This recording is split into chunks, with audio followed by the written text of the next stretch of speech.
अस्सलाम वालेकुम स्टूडेंट्स, बिस्मिल्लाहिर्रहमानिर्रहीम। आज बेटा हमारा फोर्थ लेक्चर जो है वो स्टार्ट होने जा रहा है।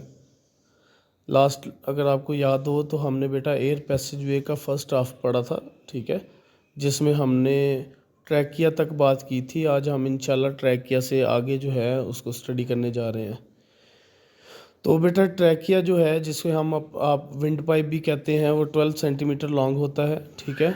चूँकि आपके पास लंग्स दो हैं, राइट एंड लेफ़्ट लंग, तो आपका वो जो ट्रैकिया है वो दो ट्यूब्स में कन्वर्ट हो जाता है, जिन ट्यूब्स को हम ब्रोंकाई कहते हैं, ठीक है।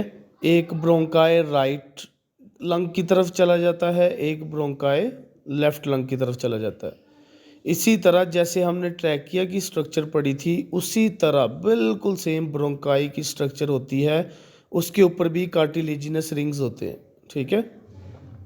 वो सेम इसी तरह, क्योंकि ट्रैकिया के ऊपर भी कार्टिलेजिनस रिंग्स इसीलिए थी ताकि अगर ट्रैकिया में कोई एयर ना हो तो वो कोलैप्स ना कर जाए, आपस में जुड़ ना जाए दरमियान से, ठीक है। इसी तरह ब्रोंकाई भी है, उसमें भी कार्टिलेजिनस प्लेट्स या रिंग्स होती हैं, और वो दोनों ब्रोंकाई फिर अपनी अपनी साइड्स पे के लंग के या राइट लंग या लेफ़्ट लंग में चली जाती हैं।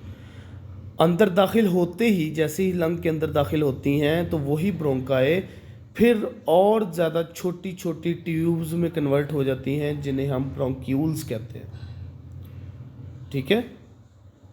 इन ब्रोंक्यूल्स में फिर कार्टिलेज नहीं होता, they are like just a pipe or tube, ठीक है। ब्रोंकाई से बनते हैं और काफ़ी ज़्यादा बन जाते हैं ब्रोंक्यूल्स, ताकि पूरे लंग्स में फैल जाए। इसी तरह ये नैरो भी हो जाती हैं, ज़रा थोड़ा सा बारीक हो जाती, पतली हो जाती दरमियान से। आगे जाकर यही ब्रोंक्यूल्स फिर कन्वर्ट हो जाती हैं into alveolar ducts. Alveolar duct में ओपन होने का मकसद ये है कि वो जो एल्व्यूलर डक्ट है, वो एल्व्यूलर डक्ट, हर एक जो एल्व्यूलर डक्ट है वो एल्व्यूलाई बनाती है आगे जाकर, ठीक है।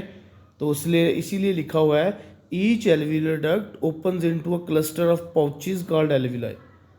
मतलब ब्रोंक्यूल्स तो फैल रही थी ना, ब्रोंक्यूल से जब एल्व्यूलर डक्ट्स बनी तो एल्व्यूलर डक्ट्स जो हैं वो हर एक एल्व्यूलर डक्ट जो है एक एल्व्यूलाई तक पहुंचती है और एल्व्यूलाई बनाती है जाकर, ठीक है। दी एल्व्यूलाई जो है इसे हम कह सकते हैं this is your respiratory surface in your body.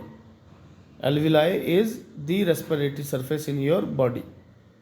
हर एल्वुलस जो है एक सैक लाइक पाउच है, सैक है, पाउच है, जिसके ऊपर एक ही सिंगल लेयर होती है एपिथेलियल सेल्स की, और इसी एल्वुलाई के ऊपर ढेर सारी कैपिलरीज का नेटवर्क मौजूद होता है।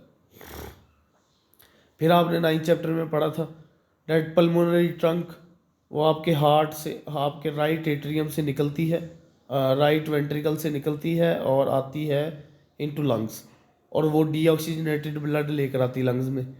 वो जब आर्टेरियोल्स में आता है, आर्टेरियोल से कैपिलरीज में कन्वर्ट होता है और उन कैपिलरीज में पहुंचता है जो एल्वुलाई के इर्द गिर्द होती है। वहाँ फिर डिफ्यूजन होती है, एल्वुलाई के अंदर जो ऑक्सीजन है वो ब्लड के अंदर चली जाती है, जो ब्लड के अंदर कार्बन डाइऑक्साइड है वो एल्वुलाई सैक्स में आ जाती है।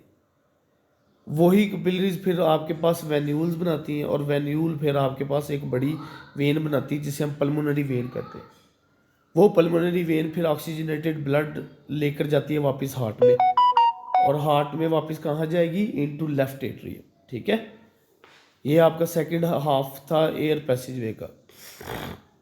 इसी तरह अगर आप कल का आपको याद हो तो हमने वोकल कॉर्ड्स पढ़े थे, उसकी एक लाइन में पढ़ने लगा हूँ।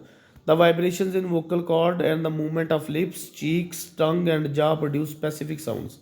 अब देखें, अगर वोकल कॉर्ड्स की सिर्फ बात करें तो बेटा वोकल कॉर्ड सिर्फ साउंड प्रोड्यूस कर सकते हैं, लेकिन साउंड तो जानवर भी प्रोड्यूस करते हैं लेकिन बोल नहीं पाते, ठीक है।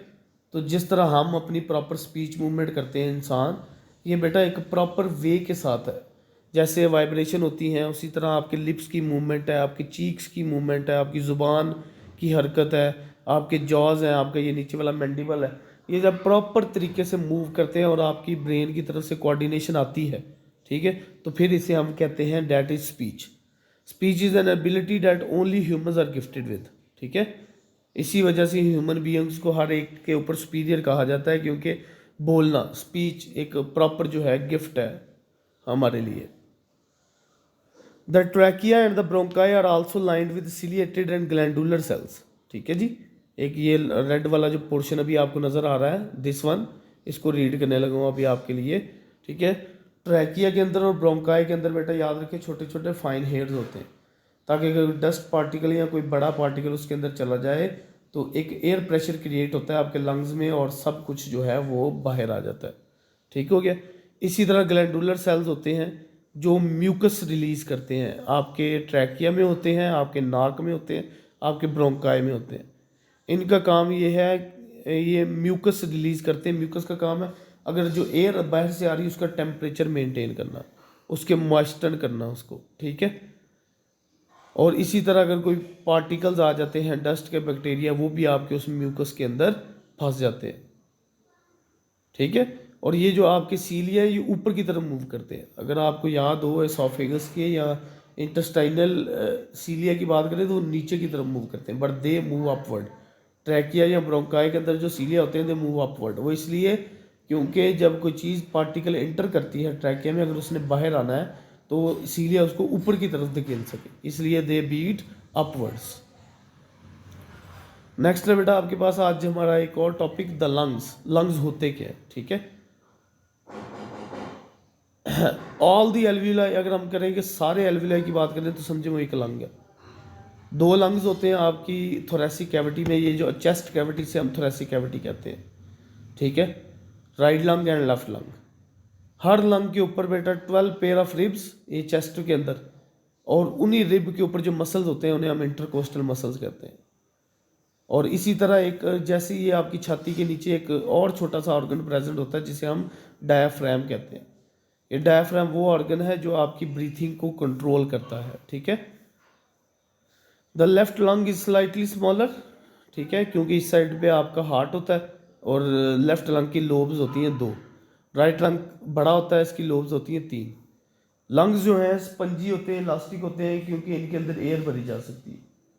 ठीक है, मतलब इनके अंदर कोई क्वांटिटी शो नहीं होती कि कितनी एयर हम इसके अंदर इनहेल कर सकते हैं, ज़्यादा भी हो सकती है। लेकिन चूंकि हम हमारी बॉडी के अंदर है तो हमारी बॉडी ने कंट्रोल करना होता है कि कितना सांस आप अंदर ले सके, कितना सांस आप बाहर निकाल सके। तो इसमें हेल्प करती है हमारी बॉडी को डायाफ्राम। ठीक है, ये डायाफ्राम आपको नज़र आ रहा होगा राइट हियर। ये एक ऐसा मस्कुलर ऑर्गन है जो लंग्स को हेल्प करता है सांस लेने में, ताकि मसल जब आप सांस लें तो बहुत ज़्यादा फूल ना जाए लंग्स, और जब आप सांस छोड़ें तो लंग्स कोलैप्स ना कर जाए। It is because of this diaphragm.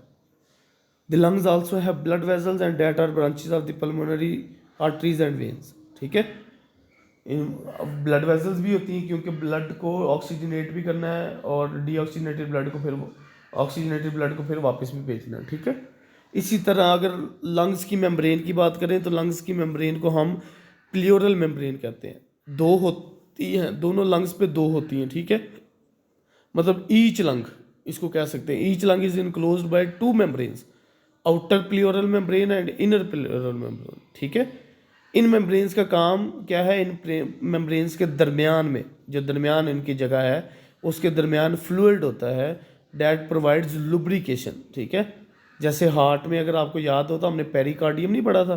ठीक है, जो हार्ट को स्लाइटली मूविंग की इजाज़त देता है ताकि कोई फ्रिक्शन ना हो। इसी तरह लंग्स के ऊपर भी एक मेम्ब्रेन होती है जो कि लंग्स को एक्सपैंड और कंट्रैक्ट करने की इजाज़त देती है, हेल्प करती है उसमें। ठीक है, एक्सपैंड कब होगा? जब हम इनहेल करते हैं। ठीक है, और कंट्रैक्टिंग कब होगा? जब हम सांस छोड़ते हैं। ठीक हो गया, थैंक यू वेरी मच। आज आपका बेटा होमवर्क ये लॉन्ग क्वेश्चन है, write a note on the lungs. ठीक है, एक ये होगा, उसके बाद what is bronchi, what is alveoli and what are alveolar ducts.